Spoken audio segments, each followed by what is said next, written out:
যে কোনো সময় ধরা দিতে পারে ভাগ্যের ধনকুবের, হতে পারেন লাখ বা কোটিপতি। মধ্যপ্রাচ্যের সংযুক্ত আরব আমিরাতে এবার সেই স্বপ্ন পূরণ হলো ৩০ বছর বয়সী প্রবাসী বাঙালি তপন দাসের। বিগ টিকিট আবুধাবির রাফেল ড্র লটারিতে ১ লাখ দিরহাম বাজিমাত করেছেন, বাংলাদেশি টাকায় যা ৩৩ লাখ টাকা।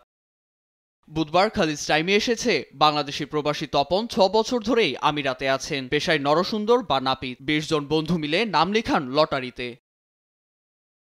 মঙ্গলবার লটারি জিতেই পরিবারের পাশে দাঁড়াতে বাংলাদেশের টাকাও পাঠিয়ে দেন তিনি। জানান শিগগিরই শুরু করতে চান নিজের ব্যবসা। আবুধাবি বিগ টিকিট সিরিজের ২৭১তম ড্রয়ে বাংলাদেশি তপন সহ ৩ ভারতীয় প্রবাসী এবার বিজয়ী হন। জিতে নিয়েছেন ৩,১০,০০০ দিরহাম বা ১,২২,০০,০০০ টাকা। এছাড়াও চলতি মাসেই ঘোষণার কথা রয়েছে গ্র্যান্ড প্রাইজের ২০ মিলিয়ন দিরহাম বিজয়ীর নাম।